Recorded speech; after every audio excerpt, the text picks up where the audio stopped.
We're live. It's weird how I'm live on one of my machines and not live on the other, but that's another thing altogether because it is Friday, right around noon Eastern. You know what that means. Small Biz Breakdown time. We gather the crew. We talk about stuff that's going on, relevant personally and professionally in the small business world. I am always joined by, I don't think I've ever done one of these without the one and only. I want to make sure I get the right person here because he's the only one that I think he's been here every week with me. Leland from Oregon. I have missed a couple. Well, at least I don't one. think did you? I missed one Oh. because we had Anita fill in that week, and so there was one time I had to miss it for some reason. I cannot remember, but it was like near the beginning, like a year ago or something like that. I'm sure it was a good reason because you're steady as a rock otherwise. So. Oh, thank you. I'm glad to hear that. All right, keeping things moving. We head to not the soul or heart or I don't know heel of the Midland, but we are going to Magical Medina, where the one and only Madam Mic Drop herself. There's so many M's that come with this. Madam Mic Drop, Magical Medina. Too bad her name doesn't start with an M, but it is Ivana Taylor. Hi, everyone.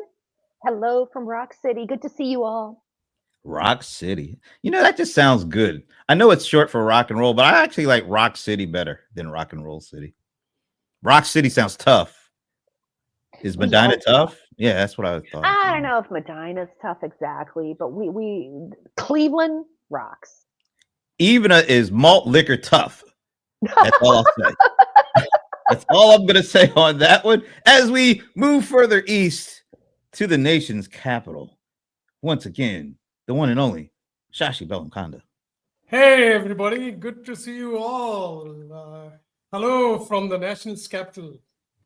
Did you have to have a jackhammer or did you have a hard hat walking around the last couple of days? You know, a little construction going on at some houses out there. No, okay. Yeah, totally. Usually they kind of put barriers so nobody sees what's happening, but apparently that wasn't enough this time. Well, all I can say is you probably got that invitation to the party at the White House in the East office. That don't go. It's probably not a good time to go. Anyway, moving even further to the East. I always forget what the hell capital of the world this is when it comes to some subject matter. But the person who always remembers it and is proud to always say it every week, Ramon Ray is here. Vacation capital of the world. Excited to be here, Brent, Larry, Leland, Ivana, and Shashi. And I think we all should stop worrying so much about jackhammers and reconstruction of the White House. It's been done in the past. It'll be done in the future. And I think making a political big thing about it on the Small Biz Rundown, I think, is just horrible. I'm offended. I'm shocked. I'm shocked that we're even going there. You're shocked and offended. Okay. Let me ask you one question before we bring our last and least person. Want to ask me, Brent?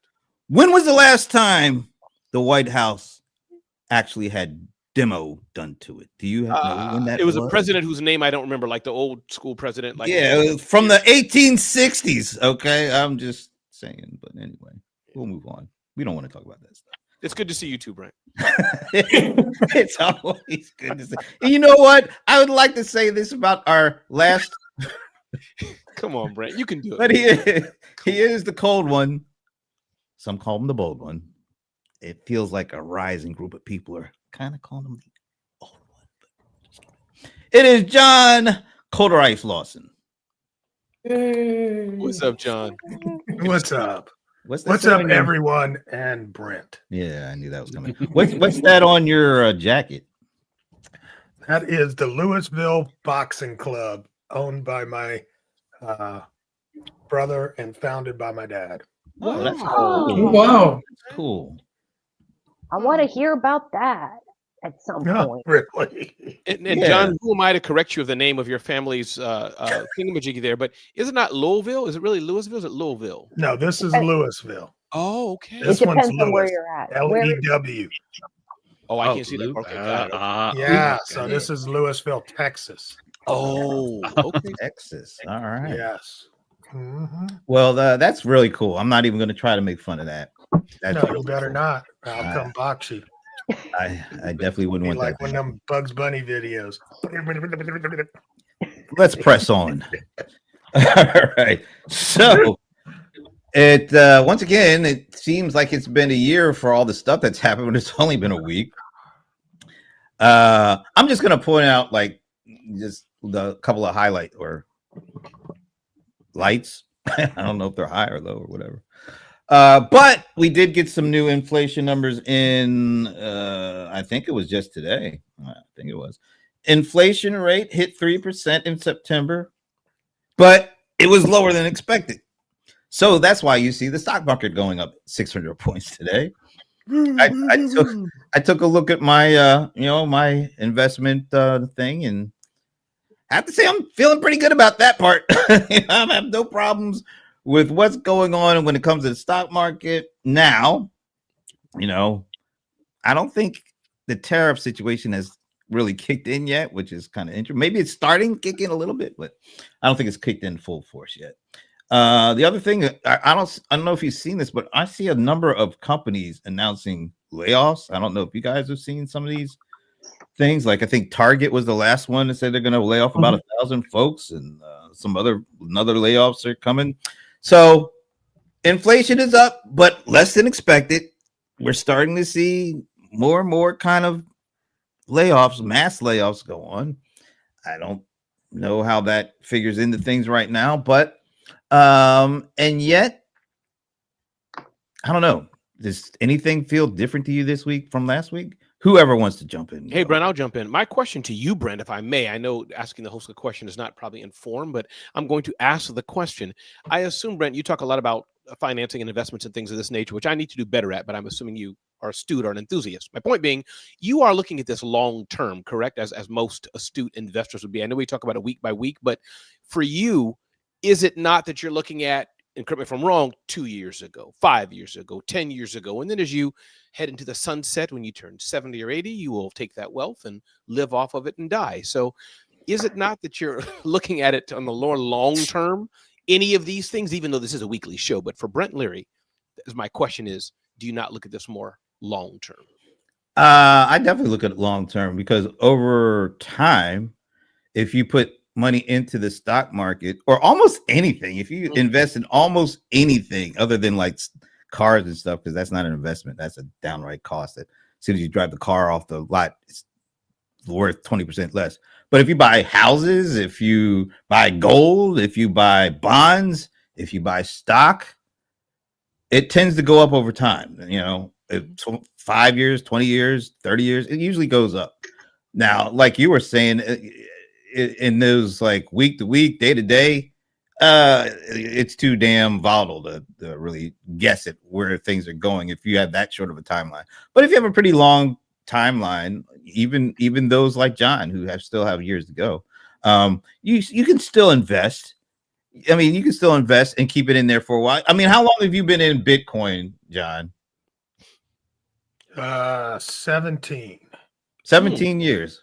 Right here. No, And- 20. Wait. Yes. So Even before, like when Coinbase launched, right? As soon as I could do the easy thing.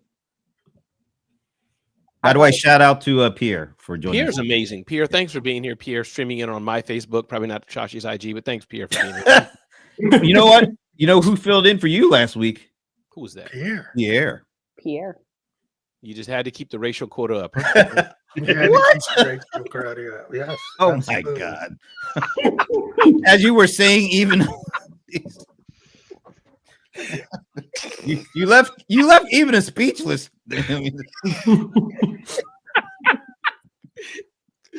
Okay, I guess we'll move on to but anyway, yeah, over the longer your time horizon is, the more you're likely going to make money. Now, some things you're going to make a lot more money in because they're a lot more riskier. And some things you're going to downright like I'll be the first one to say I bought Cisco like in the late 90s. It literally is about the same as it was back then. Now, on the flip side, I bought Nvidia less than 3 years ago. Mhm. It is 10x since I bought it. Wow. So you just don't know. But if over time, typically, like most of the stuff I bought over time has gone up. Not as much as that, but it's going up. You invested in the wrong Cisco. You wanted the food company, Yeah, not the networking company. Come on, Leland. SYSCO. yeah, the SYS. Damn it. I knew I should have gone to English class. Anyway. All right. So who else But- wants to go next? I mean, just wanted to answer Ramon's question, even though he didn't ask me. One of the things to do to make it a little bit more safer is things like intelligent portfolios, which means you tell them what your risk tolerance is, and they will adjust buying and selling accordingly. Yeah. Of course, it's not guaranteed, but it's much better than putting money in the bank or otherwise. And it keeps, like, my kids did that from the beginning, all their pocket money and everything. And now when in the past 10 years, when I look at their portfolio, it seems like they have a good chunk of change. If that Nice. makes sense. I think it's important. Yeah, that's a good. It's always important because I don't follow most of that stuff I'm invested in day to day. Yeah, you get a company that manages that stuff. So because if you tried to manage all that stuff day to day, you'd be in a terrible, day to day. You might want to jump off a cliff one day, go out and buy a car the other. You don't want to live like that. At least I don't want to live like that. So I keep an eye on it, but I don't, and also. I'm not going to mention who I use, but I would say if you get a good financial advisor, they're going to have a team behind them that is informing them on what you should be looking at or what you should do, and also make sure that your portfolio is not overweighted too much, because one stock might do great and it looks like you're doing great. Your portfolio looks like, and if somebody says something bad about that stock, it goes down 50% and you're overweighted. Well, guess what? Your portfolio is going to get killed. So yeah, go to a good professional. I'm not one. I just watch my own stuff. I don't give nobody any damn advice. So I wouldn't take any damn advice from him either. So get a good. that's why he'll be working till he's 80. Well, to that point, these days they have a lot of great products that are industry focused. So, the best advice you can get or give is get into well-diversified investments, but in areas that you know and understand. You hear Brent talk about NVIDIA. You hear, want to be invested in something that you understand and know about. Yes. You don't want to be like invested in something that, some industry or something that you're very unfamiliar with. Like, I'm not familiar with oil and gas. I know very little about that. So I try, and then of course, another thing you can do is invest in things that match your values. I've heard now that there are actually sort of value-based funds. Again, this is not my area of expertise. These are things I've heard. If that interests you, ask your expert. Yeah.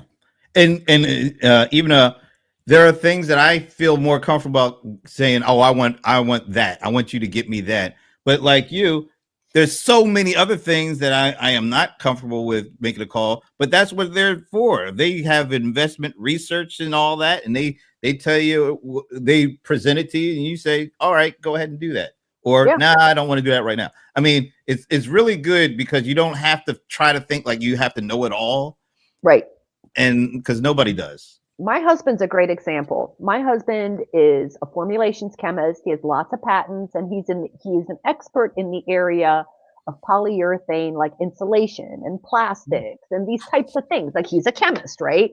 So he looks at his industry and he's like, I'm interested in this, like, these are things that I see in my daily life. They're like areas, right?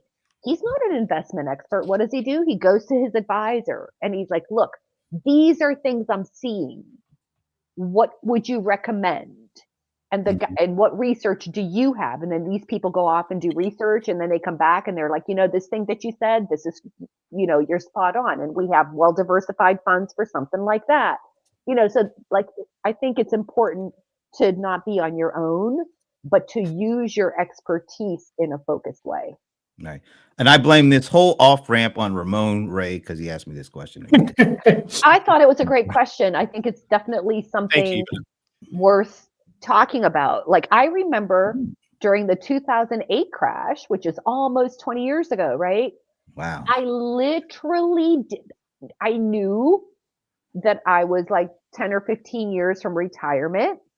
And I was like, I'm not exiting and I'm not looking at my reports. Yeah, don't They touch would it. come in and I would throw them out. I don't think this is good advice. I don't know, but it would make me upset and cause me to think that I wanted to do something.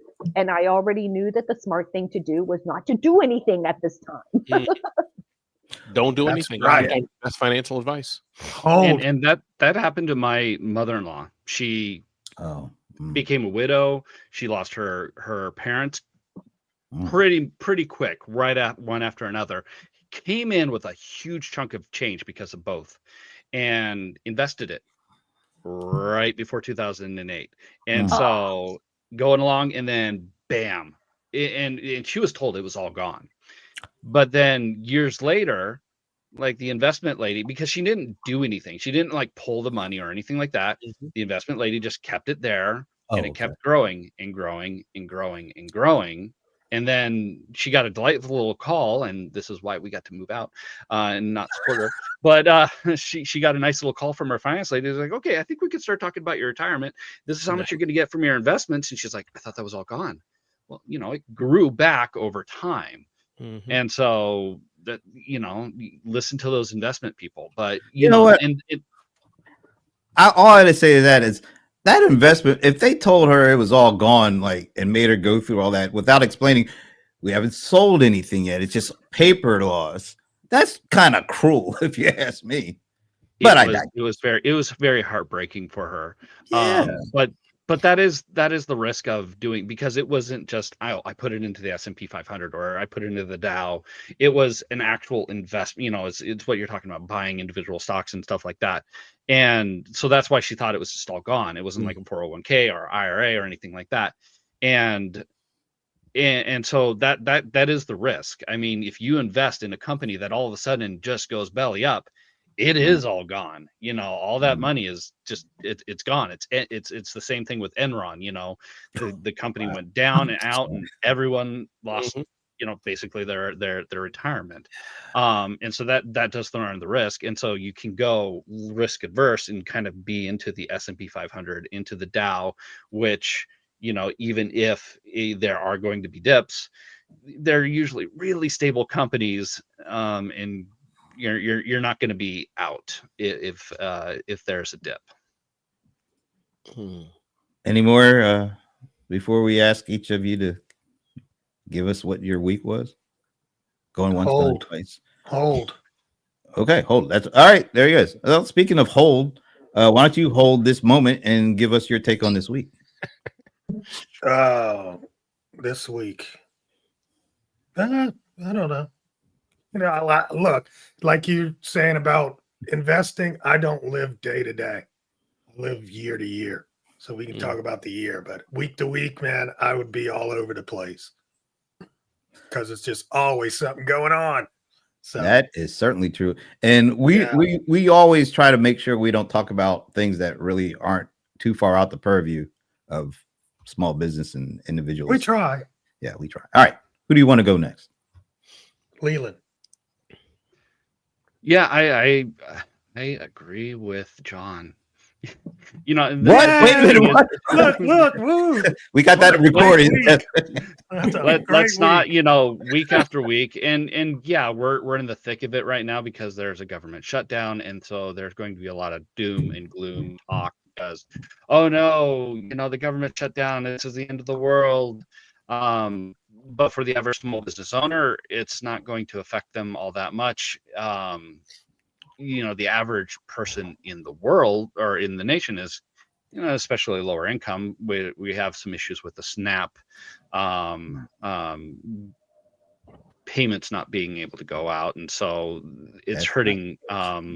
It's hurting a lot of people, and so yeah, these people in the nation, in the capital, they need to get their butts in gear, and pass the continuing resolution and get people paid. So we're in the thick of it, but you can't live week to week. It's not like we don't have talks about recession. We don't have talks about like massive 10% inflation. Yeah, inflation's gone up a little bit. And it is just a little bit. And we're not seeing what we've seen even within like recent years, what happened in 2021 and all of that. Nowhere even near that. So yeah, there's always going to be bad signs, but there's also good signs here and there too. So you got to take the good with the bad and form your whole picture. And your picture forms to going to whom? Ramon. Yeah, thank you, Leland. I think that my week, Brent, I will pull on that thread a bit. I think what I'm in is, I may have said it before, in the season of just realizing that for my own small business is that I can control the destiny to a large degree in this season. We don't have wildfires around us as people have suffered, or catastrophes like that. So I can control my destiny too. Thinking farther ahead, the six of us here in a similar-ish industry-ish to some degree, especially myself, Leland, even John and I to some degree, you and Josh, your analysts. So I think looking farther ahead is that, hey, I know next year I'm going to be at this big impactful event. Why am I waiting to the week before or the month before to talk about it? Let me plan for it a year ahead. Let me have the conversation so far ahead to have myself in a bigger position. So for me, that's what I'm realizing it is. And I was at an amazing event called Excel Summit for Men, 400, 500 happened to be Black men by Black Enterprise. So Brent and team here, family, that was interesting just to be there to hear the conversations of billionaires. John Hope Bryant, billionaire. John Roberts, I think, the gentleman who gave $30 million to an HBCU. So those conversations were interesting. That Robert Smith? Yes, Robert Smith. Thank you. Yes, okay. Robert Smith. Yeah. So it's different in landed here is that last year they had the event after President Trump's election, and it was just different vibe in the room. This year they're having it a year after the election, as it were, and the messaging is we just have to move forward. We just have to pull ourselves up. And part of it, John Hope Brent gave a master class about investing. All the stuff you're saying, he talked about that. He said, forget racism, DEI, all the stuff that could be important to us. Y'all people, he can say it, y'all people, you just need to get smarter, invest your money, and make a difference. So back to you, Brent, or I can tag somebody. Hope that was helpful. Pass it on.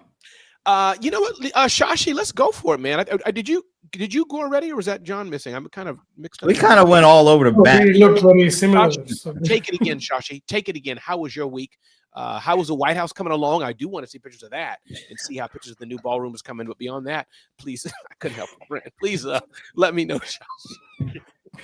Yeah, I think I take Leland's point that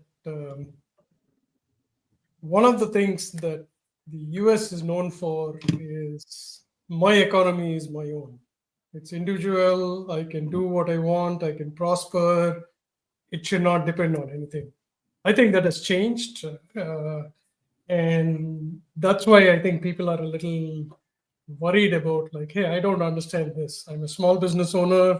Nothing should affect me, but I don't know what to expect. So a little bit of regularity and a little bit of predictability will be good for the economy. And this has to come again. I think we talked about this in terms of messaging. What is it that we want to achieve and how? Everybody understands like we have too much of debt, we need to reduce it. Everybody understands that we have to bring back manufacturing, a little bit more equality, which is actually a big problem now. I mean, one would think no matter what your profession is, you will still have a comfortable life is no longer true. So my week was full of just saying like, hey, let me be an ostrich and bury my head into the ground and wait till all of this finishes. And hopefully something bright will come at the end of, I don't know, whatever time period. But you're right, like on one hand, we have like inflation price is good, stocks are going up, restaurants in DC are empty because nobody is coming there. One thing that will come out of this, which came during the 2008 economic downfall, is people will start saving for a rainy day. There was a time period where everybody thought like, hey, everything is really great. Let's spend all our money with this revenge tourism, revenge spending. I think we'll go back to being a little conservative, which will affect the transactions in the economy again. Over to you, Ivana. Well, I have a personal story where I have contributed to our local economy. My washer from a 2011 decided to leak and bust a circuit board. Oh, And that meant that I had to replace a washer. And this is a lesson for small business owners because the terrorist hit. As it turns out, the washers that are in the warehouse today that are in that private small business owner store. So that's number one. Prices are up. I knew this was going to be approximately 10% more expensive than, let's say, Home Depot or like a big box store. I know this, right? Did I choose on price? What do you guys think? I did not. I went to a local small business appliance store and I paid. Now, here's another thing. They are running Black Friday deals right now. So when I went in there, the retail price for this washer was supposed to be $1,200. You know, freaking marketing people, I had to buy the dryer too because I have a 2011 dryer and the dimensions are different. It's high, it's wide, it's going to be like a big old mess in my laundry room. And I just made the decision to literally buy both a washer and a dryer. But it was at a really good discount. I'd say maybe 34. So let's say if it was like $1,300, I got it for like 800-ish, right? So for each one. The lesson for small businesses is I chose that small business because the sales guy was incredibly knowledgeable about each and every item in that store. He listened to me. He helped me make trade-offs between, features and different things so that I can purchase what was right for me. He was commission only. So that says something for your, if you have a store that is, employee costs and so on and so forth. The other reason I chose them, so he spent time with me. He was really knowledgeable. And lastly, they controlled the entire process, meaning from the delivery to my house, the installer. I know that come Tuesday, they're going to get I'm going to have a washer and dryer and the old one will be gone. Right. So the lesson here for my week, I was kind of like hopeful. And I think I wrote about it on DIYmarketers.com where I basically said loyalty and trust and these soft things go way beyond your price. Please don't think you have to compete on price. As a small business owner, you control the customer experience. You control how you engage with that customer, how you help them. And those things are priceless. Priceless. You could not give me a machine from Home Depot or Lowe's to have those guys show up and not know what to do. It's very scary if you have had unqualified installers in your home dealing with plumbing, which I have had. That is like not worth it to me. I want to go through the process. I want my product. I want my service. And if any, and like little things, he was like, oh, by the way, get this. Before you make your purchase, please go home and measure your doors so that we can get the machine in. We know that it's going to fit through the door. Like these are like little subtle things that you may not think of as a small business that I think are really, really powerful ways to compete and make money, which this group is going to do. That makes me feel terrible because I too just had to go and buy a washer and dryer. Mine, at least it was from 1999, so I did get my money's worth out of it. But you want to ask me where I went even to get mine? Where'd you go? Costco. Lowe's. Uh-huh. The same company you just mentioned. Lowe's. I just felt I needed to say that. Anyway, let's move on. Hey, before we move on, can we just give like a round of applause? Even though I must say we all profess to be in the SMB world in some way or another, but you live it, even. I mean, listen, I go to Lowe's and Home Depot's in a problem. Jenny Craig, little Jenny, mini me says, "Hey, buy my washer."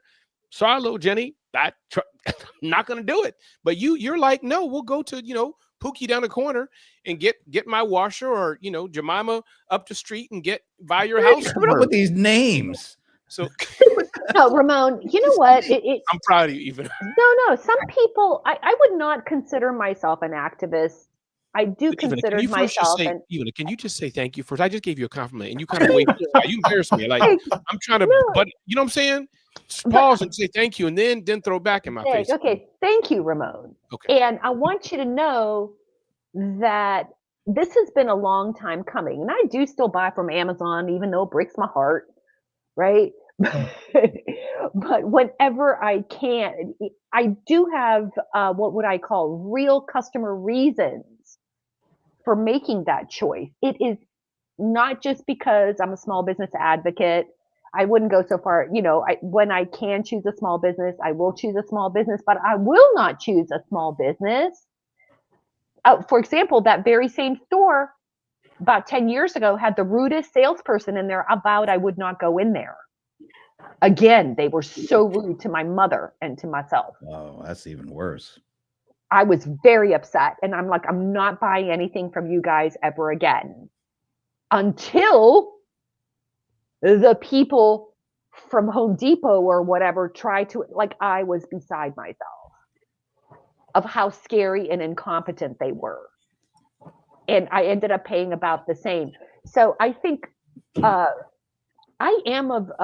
not just paying extra to support small business. I'm making what I consider to be the lowest total cost, highest value received decision. And I think that you reminded me, Ramon, thank you, that it's not just like I'm going to buy from a small business because that money stays in my county. 30% of that money gets spent in my city, and those taxes go towards my school. This is like all that. I don't think we talk enough, and even in whether it's a political conversation or an economic conversation, I don't think we consider how interconnected so many things are. Yeah. Right. Right. But it still comes down to customer experience. Yep.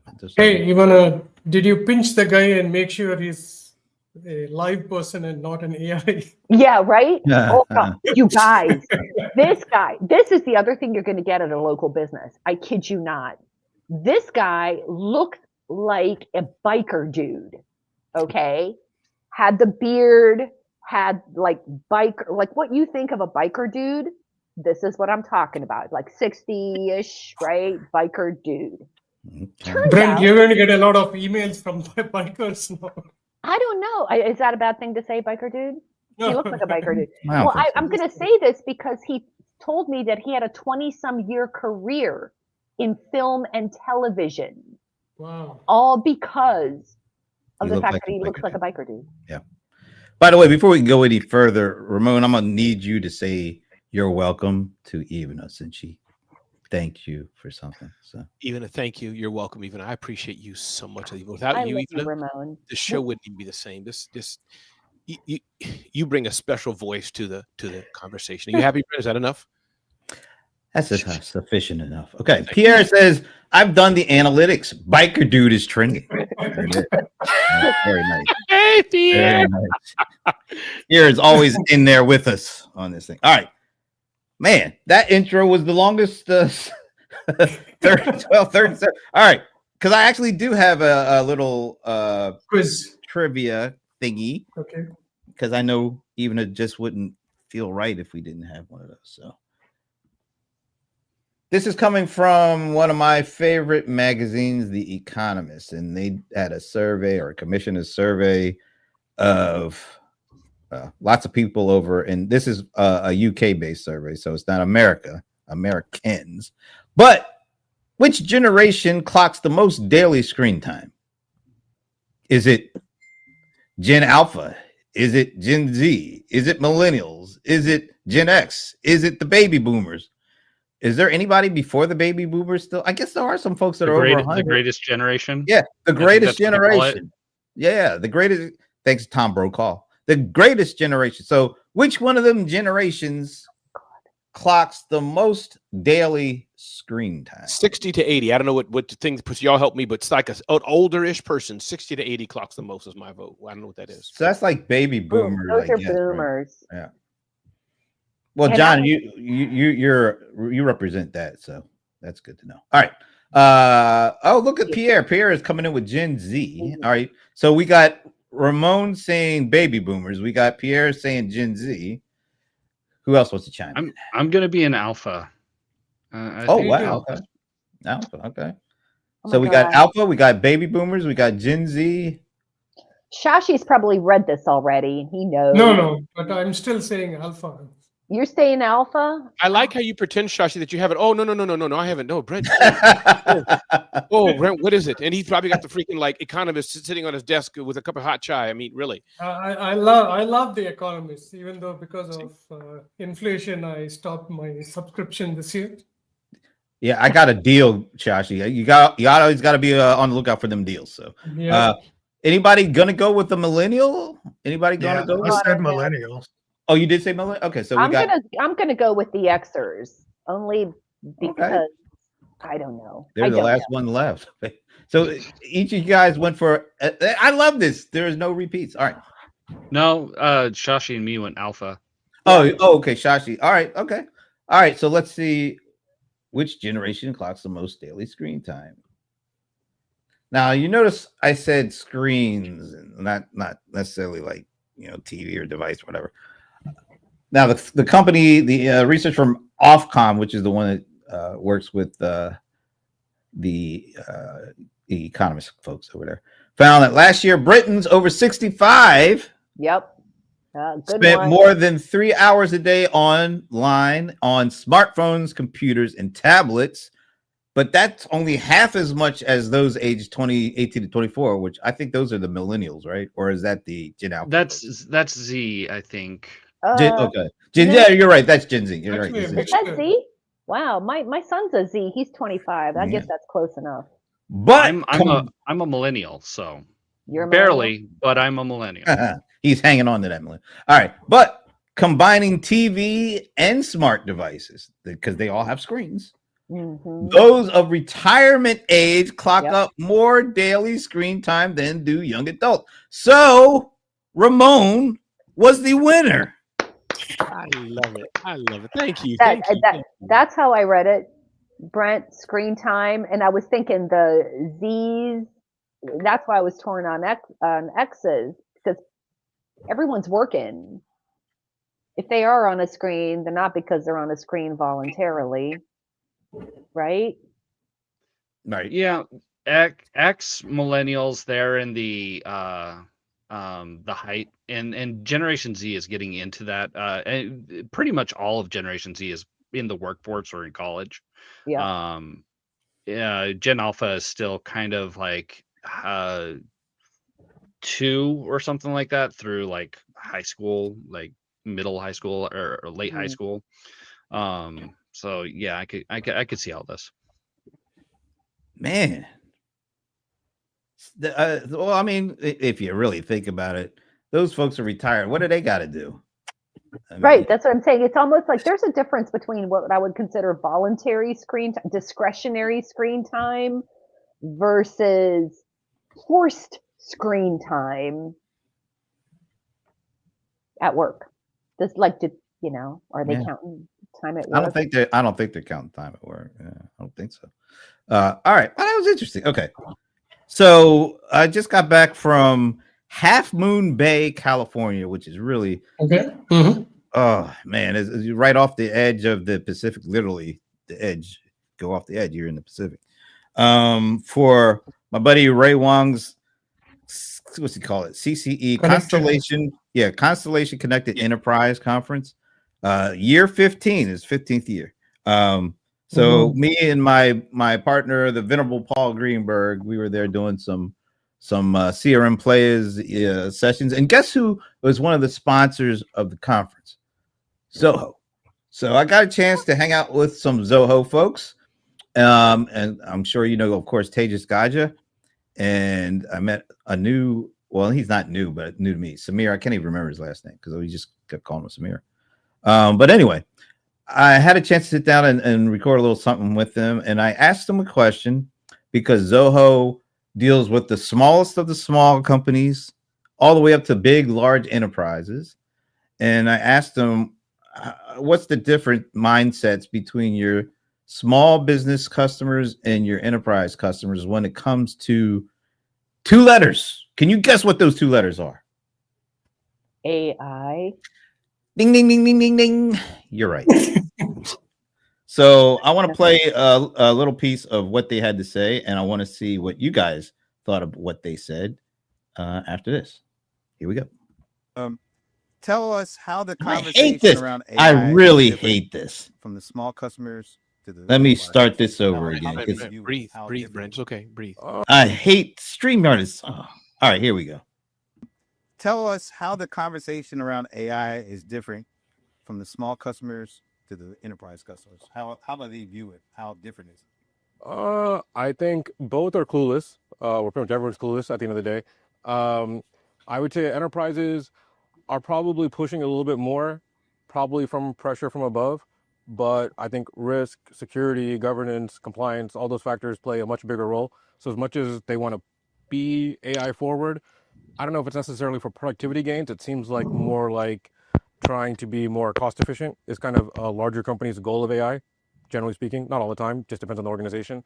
A smaller company, generally, I feel like they're kind of left out. A lot of the content you see around AI stuff, most of it is generally consumer stuff that we kind of like play around with and you see online. Then when you look at it in the business context, it's almost never in a SMB or even a mid-market kind of explanation. It's, are you going to partner with this big LLM company and set up all your information and digitize it and have a bot that helps you answer everything? Like that's not smaller companies don't feel like that's attainable for them. So I think smaller companies are a little bit more interested. They're more risk on. They're willing to try and leverage new technologies, but there's just not a lot of relatable content for these guys out there. And so I feel like they struggle a little bit in that direction. All right. Whoever wants to go, what do you think of what he said? It makes sense to me. I mean, Tage is a smart guy, and I think that he's of course at the forefront, at the pinnacle of seeing all this stuff. He's with Zoho, so I think that yes, for us smaller businesses, even as content DIY, what Leland's doing with SBT and what I'm doing, Zone of Genius, I think we push the hacks and tools and tips and all that. But enterprises, larger companies, you just got to get in there and do it. I mean, I was interviewing 2 different people, one Zoho getting in the enterprise space, one Salesforce enterprise space. It's just a different conversation. They're not into the tools and hacks and tips. And, they're talking about multi-million-dollar, hundreds of $1,000s of implementation. And it took 8 weeks to preview this, or 2 years we were analyzing this. It's just a different ball of wax. For us smaller people, I paid $99 and tried this overnight and look what I built. It's not that way with the 500-person, 10,000-person organization, based on how I see it. It is harder to turn a cruise ship than it is to turn a small speedboat or a dinghy or something like that. And I think that that's true when it comes to anything, new technologies or whatever. You get these big companies, and integrating AI like company wide, yeah, that's going to be very tough. But on a individual level, yeah, okay, so the coding team, maybe they can integrate a little bit more AI, and the marketing team, they could integrate this AI.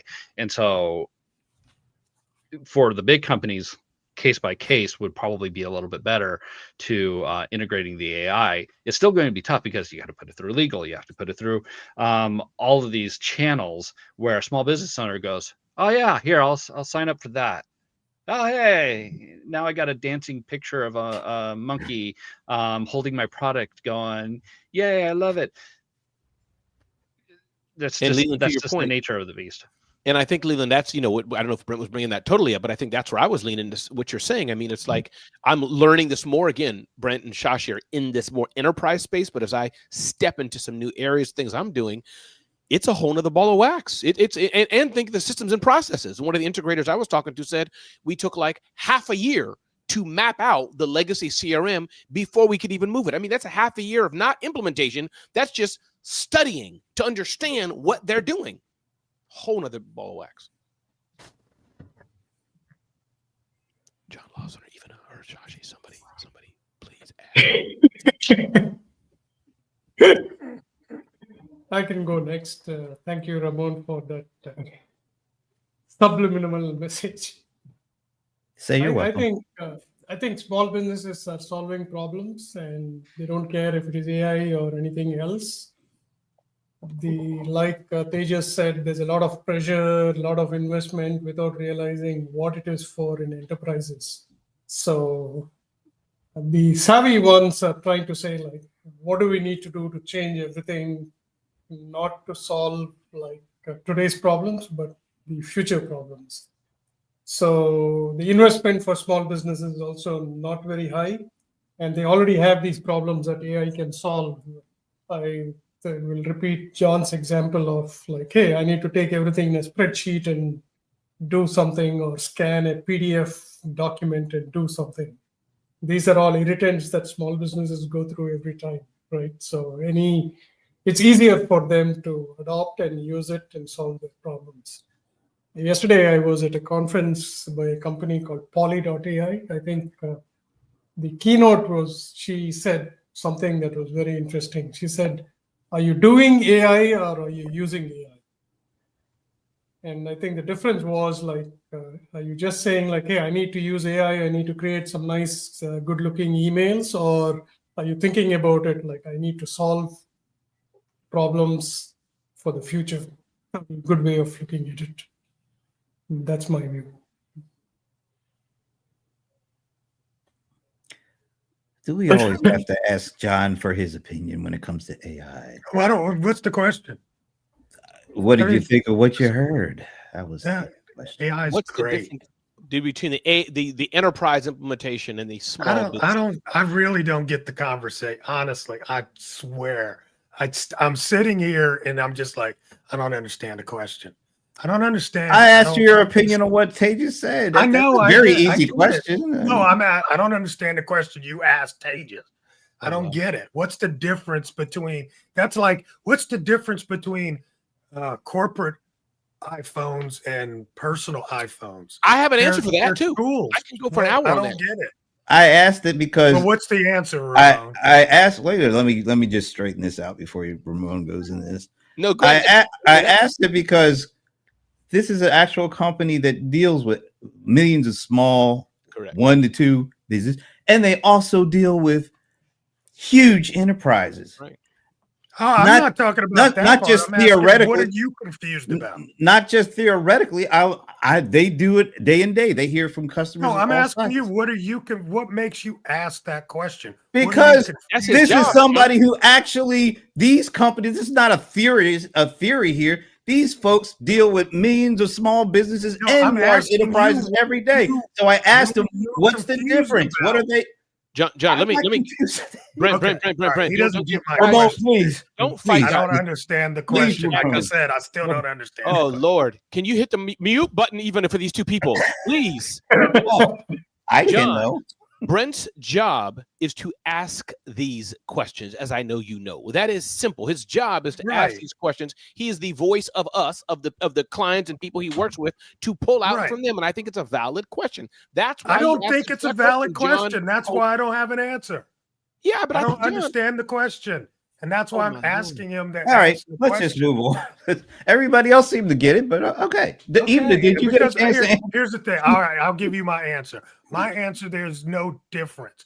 A hammer is a hammer. It doesn't matter. The difference is who you put it in that person's hand. It's not the hammer's different. There's no different AI for small business. But that's what we're asking. I didn't ask. I didn't ask. There's a different AI. I'm answering. Hello, I'm answering. I don't understand. No, I'm just kidding. Oh my God. But John, that's what he was asking about the hammer example. He wasn't saying the hammer's not the hammer. The hammer in the hand of my buddy Lorenzo, who's got all kind of issues and all this. He's putting the bathroom together. It may work. It may not. The hammer with Pookie Mama, it's going to be a beautiful $1 million bathroom. Back to Pookie again? But it's the same hammer, right? Yeah, but that wasn't. Yeah, but it's not the same. It's not the same problem. That's why I was asking. Correct. Well, there you go. Now that would be a different question. That was the Then the absolute problem- same question. I Oh my didn't get that as the question. Oh my I didn't lord. get. All right, like I let's, said, I didn't Evana, what do you understand the question. Evana, what do you think? Please, Evana, save us. But I don't am- talk about Pookie Mama. Don't go there. I'm yet. not going to say anything about Phuket, and it applies to what Zoho was talking about. And I have to agree with John, my friend. Oh no! Don't do that. I know it, but I got to. He'll jump got on you. No, I'm not. I respect Evana. I want to hear from her. She will All not right, get a mic exactly. drop off of this, but let's go ahead. I don't know if there could be a mic drop, but It I is actually not. this past week I wrote an article on DIYmarketers.com about Zoho's AI, and I said it was small but mighty. Mhm. And in this case, I'm talking about how Zoho specifically featured AI inside of very practical applications, right? Inside of like Zoho Sign, you upload your agreement and you ask it questions like what are the terms and what is it missing and so on and so forth. These are practical small business applications. Zoho's new AI inside their email system is going to clean your email. It's going to find those most likely customers or prospects who are emailing you and make it easy for you to find those people and move them into your CRM. This, in my opinion, is what a small business uses AI for. And I'm, as a marketing person, I'm a little hurt that you guys are dissing on the brainstorming and the content creation and all of that stuff, right? This is where small business owners really need help. Really. They are not even close. They are like, I don't know how many AI years we want to talk about here, but they are a couple, what would you call it? Phases out from where these enterprise organizations are. And if you will excuse me, and I mean just a little bit of disrespect to the C-level people in these big enterprise organizations, as I've said before, thinking like AI is going to replace everybody. Let's just fire them now. Now they're hiring them back, right? So we are on that Gartner hype curve, right? And we have hit the Oh, the we're hype. excited, right? We're excited about AI. It's got possibilities. We're not quite at the top. We're kind of implementing, and now we're like, oh, I think we need help. To Ramon's wonderful point, 6 months of analysis, because that's what it takes to do it right. So I don't know if you guys got that, but I think the small business application of AI is way more pragmatic, kind of mundane, but you know, for those people who have 10,000 emails in their inbox that they have not cleaned out, this is a valuable tool. Okay, I really appreciate that. You talked beautifully about some small business use cases, and I totally agree. That's why I asked the question to Tejas, because they have millions of small business customers and millions of enterprise level customers. How do they view it differently? The first thing he said was they're both clueless, which is right, because everybody's clueless. Tejas would say that sounds Well, like of course, it was funny the way he said it, but basically he said, "Yeah, we're all still." He said, "We're all still clueless." Then that said, he started going into the differences based on what he sees and what Zoho is seeing, and that's the only reason I asked the question. I wanted to hear from companies that are servicing all levels of business, all large size, all geographies, all kinds of industries. What's the difference? Is there any difference at all? That's why I asked the question. Well, you Brent, know, as expected. Go ahead, Evana, please. excuse me, I'm just going to say this real quick. So, Brent, to that point, right? A few months ago, Zoho launched their AI agents Mhm. that we just got access to. Can I tell you, I have been in that space, and I'm like, I like, clearly this is an enterprise thing. Like, I can't even begin to figure out how to use it. Whereas the other things I talked about seemed like much more understandable and accessible to me, because I'm in the gifted class, right? Like I push where it says pull. You've been drinking too many 40s there, even. I tell you, you step away from the 40s. That's all. I didn't mean to start a war or anything. I was literally curious when I asked that question because this is a company that has so many different kinds of businesses that they service. What are the differences when it comes to AI? That's all. That was Ramon's got a mic drop. Go, Ramon. No. I just was saying, I think this is good. I mean, as one of the second best analysts on this whole platform right here, Brent, you asked a great question that needed to be asked. So it was good. Shashi, what do you have to say? It's a confusing space. So whatever clarity we can get, whichever way, I think it's a good thing. He's in DC, folks. That is the political answer of all time. Such a smooth. Wow, Shashi.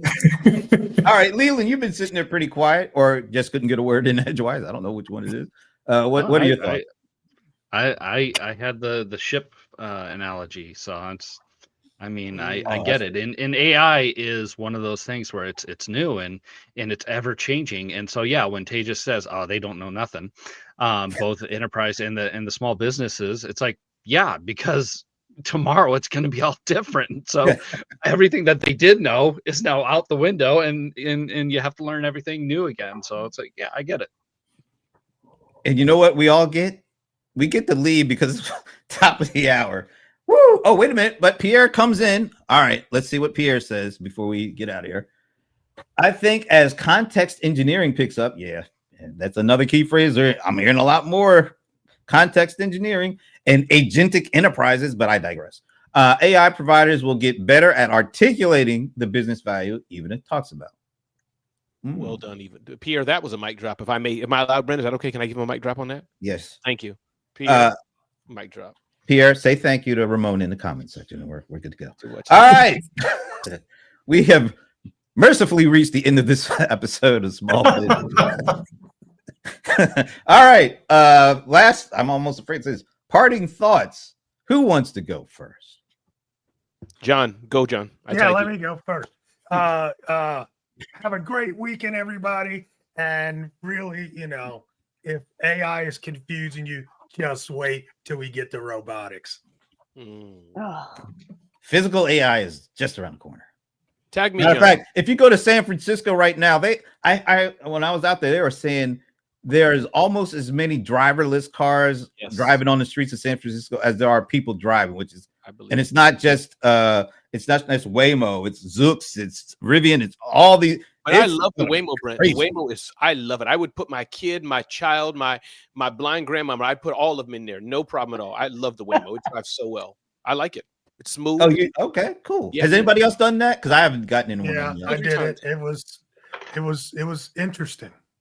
John, why you do it again? Positive, John. Why you say interesting? It wasn't great. It wasn't like wonderful. No, you know what? Here's what it did. I'm used to being dropped off. Like if it's a Uber. It'll go, the Uber driver will go around the corner and make sure he drops me off in front of the building, where this Waymo took me a block before, and it was different, and I was like, I didn't know where I was. It let me out.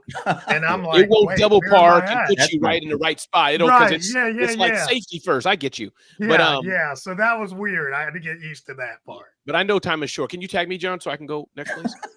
Yes, Ramon, you go. I gotta run. Okay, cool. Bye, guys. I'll see you, John. Listen, as y'all know, I'm just excited to ask people to be safe in what all of this you do, whether it's AI, whether it's your websites, whether blogs and all these things. Be safe in what you do. Brent goes home at night. One thing he does when he gets home, locks the door of his house. Shashi, he leaves his car. I guarantee, boop, boop, he locks his car. So my admonition to all of us today, make sure you're secure. And please check out bitdefender.com/Ramon. Check it out and make sure your small business is secure with Bitdefender. Leland, please go. I like what Shashi has right there at the bottom of his name tag. It's lifelong learner, and as a small business owner, especially with the advent of AI and all this stuff, you are going to be a lifelong learner on how to run your business, how to continue to improve upon your processes, customer service, as Ivana pointed out earlier. And that's the element of being a small business owner. You're constantly going to be evolving to improve, to give a better product. And that, especially with AI, go in, learn new tasks. What's the new thing coming out? How can this help my small business? How can this help my customers? Do it. Shashi. Great. Hey, had a great time this week with interviewing Brent. It was places that actually switched. So this was on the Talking Headless show with Christine Randall and Brent. It was really great. You guys should check out the episode if you can. Yeah. So have a great week, everyone. Over to you, Ivan. I want to reiterate this whole thing because of my recent shopping experience. Please don't let the numbers that you see, whether it is tariffs that are increasing your costs and forcing you to increase price, or whether it's inflation, or whatever it is that's causing you to worry and stress, that's a sign to increase customer service. Like back to what Leland was saying, what we're all saying, look at the softer ways that you can provide value to your customer because they are out there. That was short and sweet. I give it a It's just a little, yeah. like a level. Ramona's not willing to give you it. I can see by his face. It's the same old. Ramon, I completely. You know how I measure a mic drop? This is how I measure a mic drop. When someone other than me, or you see a face or whatever, and some other person's like, "Whoa!"